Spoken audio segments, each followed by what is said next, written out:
오늘 귀한 분 모셨습니다. 바로 민계식 전 현대중공업 회장인데요.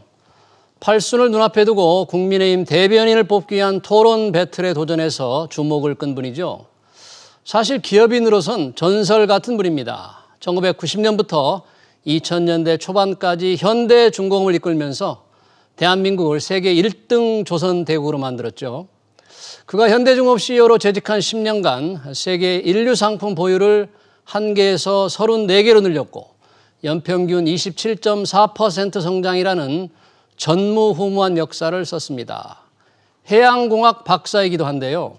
논문이 280편, 그리고 발명 특허 300여 개, 기술보고서 90권 등 대학 교수들도 엄두를 내지 못할 학문적 성과를 올렸습니다. 조선업계에선 명실상부한 최고의 발명왕으로 꼽혔죠. 기업인으로서 업적을 얘기하자면 시간이 부족한데요. 오늘은 국민의힘 토론 배틀 얘기로 시작해 보겠습니다. 회장님 어서 오십시오. 네, 안녕하십니까. 네. 자, 국민의힘 대변인 토론 배틀에 최연장자로 참여해서 떨어졌습니다. 네. 좀 어떠세요? 아쉬웠죠? 어떻습니까? 담담합니다. 어땠습니까? 기분이 그래도 좀. 지금 이 나이에 뭘 봐도 뭘 들어도 다 담담한 그런 나이가 아니겠습니까? 네, 그렇군요. 혹시 주변에서 이렇게 그런 나이에 거기까지 도전하느냐 좀 반대가 좀 있지 않았습니까? 예, 비난도 많이 있었고 좀 반대도 있었습니다만 저는 지금 우리나라가 20대, 30대, 40대 이렇게 세대별로 다 의견이 다르고 계층별로 다르고 그러니까 이것을 다 조화스럽게 해야지 이해하고 네. 노인들은 노인 생각만 하고 이렇게 하면 안 되기 때문에 네. 그렇게 했습니다. 네. 그 토론 배틀에서 이 젊은이들한테는 문재인 대통령 앞에 있으면 어떤 질문을 할 것이냐 이런 질문을 던졌다고 그래요. 근데 네. 회장님한테는 다른 질문이 던져졌는데 네네.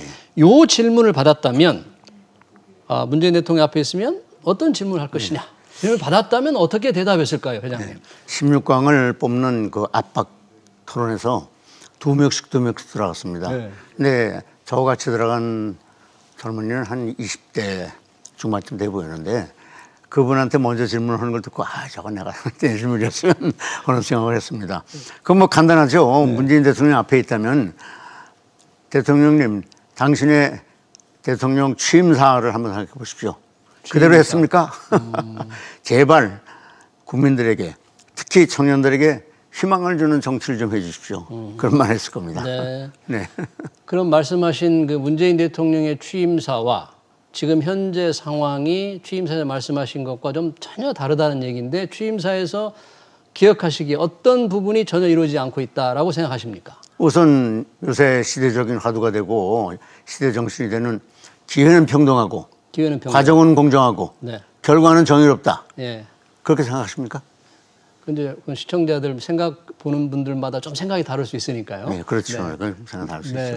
네. 그러니까 저는 지금 그렇게 되지 않다고 생각하기 때문에 네, 그 얘기를 한 겁니다. 네. 네, 네, 맞습니다. 그렇군요. 회장님께는 질문이 뭐였습니까?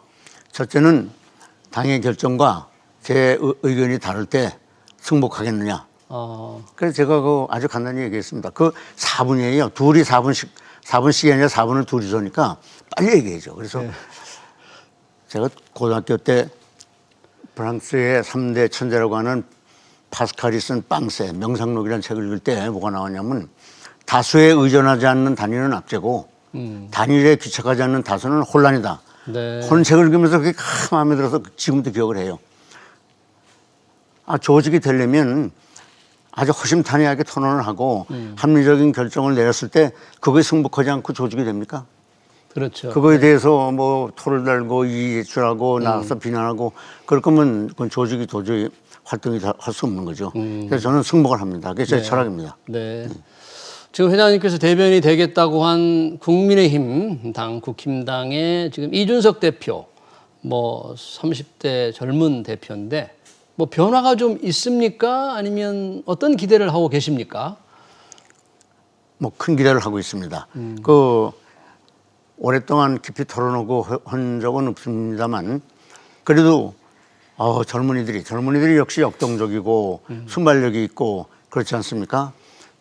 그런 젊은의 패기를 이 인생의 경험이 많은 그 여러 면에서 조망을 할 수 있는 그 경험이 많은 원로들이 이렇게 뒤에서 뒷받침해주면 상당한 큰 효과가 있을 겁니다. 네. 지금 이준석 대표 젊은 대표가 자리에 된 거는 아무래도 젊은이들이 바라는 그런 공정에 대한 좀 기대가 높은 것 같습니다. 기업인으로서 기업인 출수로 보는 이 공정의 어떤 기준이랄까 잣대 어떻게 보십니까?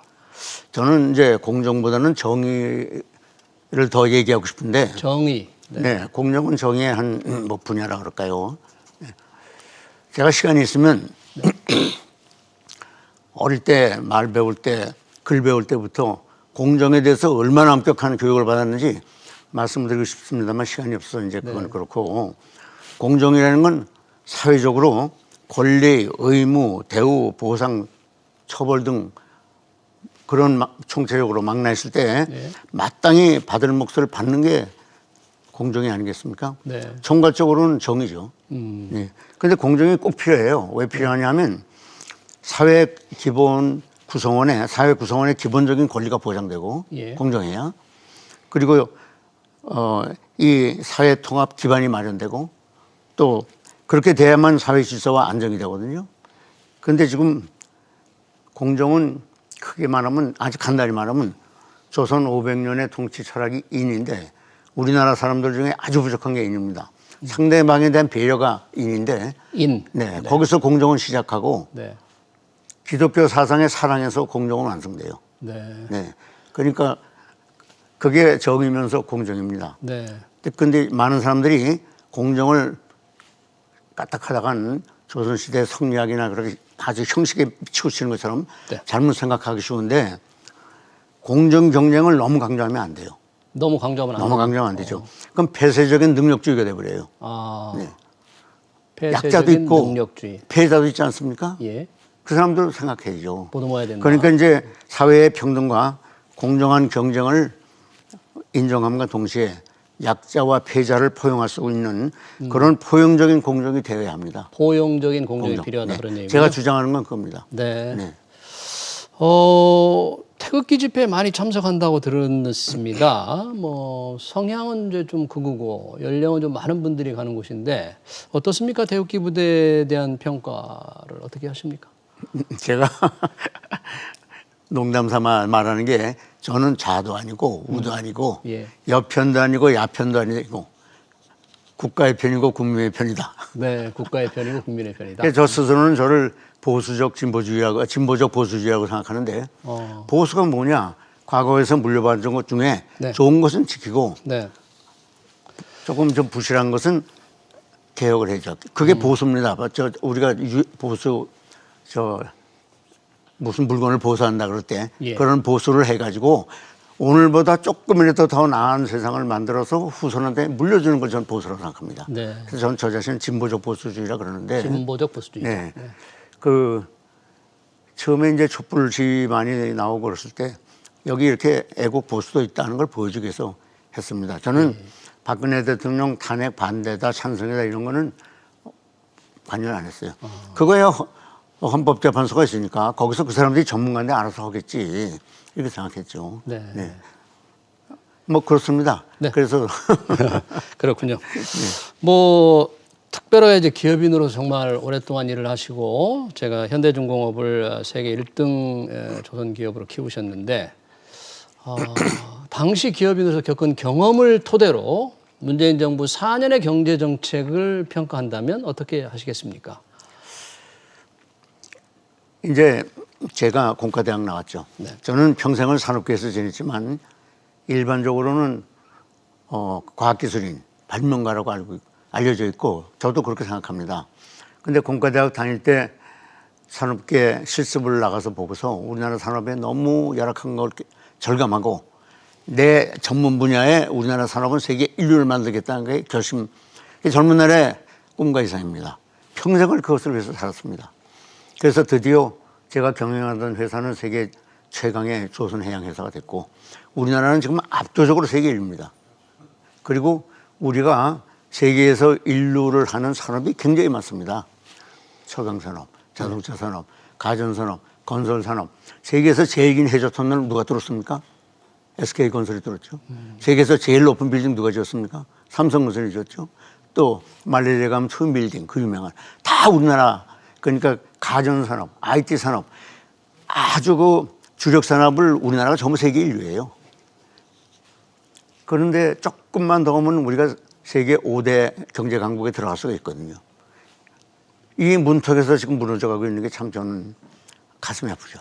무너져가고 있는 이유가 어떤 경제 정책에 좀 잘못도 영향이 있다고 보십니까? 첫째가 네. 반기업 정책. 반기업 기업하는 사람이 죄인 같은 느낌을 갖거든요. 그러니까 친기업 정책을 써야죠. 기업하는 사람을 격려해주고 자꾸 기업이 일어나고 그렇게 하고 뭐 아주 단적으로 청년 일자리 창출이 안 된다 그러지 않습니까? 네. 작년 한 해 우리나라 기업체가 외국에 투자한 게 270조라고 그럽니다. 정부 예산의 반도 넘거든요. 네. 그거 우리나라에 투자해 보세요. 아주 그건 단적인 예죠. 그 말고도 제가 이 얘기를 하려면 쫙 네. 네. 그러니까 우선 가장 큰 게 반기업 정서가 좀 문제고 또 어떤 경제 정책 또 문제가 있습니까? 아, 뭐 저 최저임금 인상, 52시간 노동제 또 노동 정책 뭐 여러 건 무지하게 많죠. 그 들려면 한이 없어요. 네. 네. 그러니까 기업 환경이 그 당시보다 나빠졌다. 기업할 수 있는 환경 그렇게 보시는 건가요? 우선 의욕을 잃고 희망을 잃는 게 사람이 제일 근본적으로 의욕을 갖고 희망을 갖는 게 행동의 기본 아닙니까? 그게 없어졌죠. 네. 지금 뭐 팔순 앞두고도 이런 엄청난 이런 도전을 하고 계시는데 앞으로의 어떤 계획 이런 새로운 일에 대한 도전 목표 단기 목표 같은 게 혹시 있으시다면 네. 뭔가요? 제가 이제 청년 시절의 꿈과 이상은 제 전문 분야의 우리나라 산업을 세계 인류를 만들겠다. 그건 달성했습니다. 네. 그래서 70이 넘어서 아까 말씀을 2000년 초반이라는데 2011년에 제가 퇴직을 했거든요. 네. 말년에. 그리고 이제 그 손자들 돌보고 책 읽고 제가 좋아하는 연구하고 저는 또 달리기를 좋아해서 한강 나가서 뛰는 걸 그렇게 좋아해요. 요즘도 풀코스 마라톤을 뛰시나요? 요새는 뭐 연습할 시간이 없어가지고 막 해프 정도는 뜁니다만 풀은 못 뜁니다. 그러고 여유 있게 살라 그랬는데 세상이 자꾸 이렇게 돼가지고 제가 그럼 제2의 꿈과 희망을 가져야겠다. 그래서 저의 남은 인생의 꿈과 희망은 국민 모두가 행복하고 총화를 이룬 세계 인류 국가를 만들겠다는 게 꿈입니다. 네. 그래서 구체적으로는 555, 35. 예, 그게 뭔가요? 계속해서 연속적인 5% 이상의 경제 성장, 경제 성장을 일으켜서 5년 내에 세계 5대 경제 대국, G5 들어가겠다.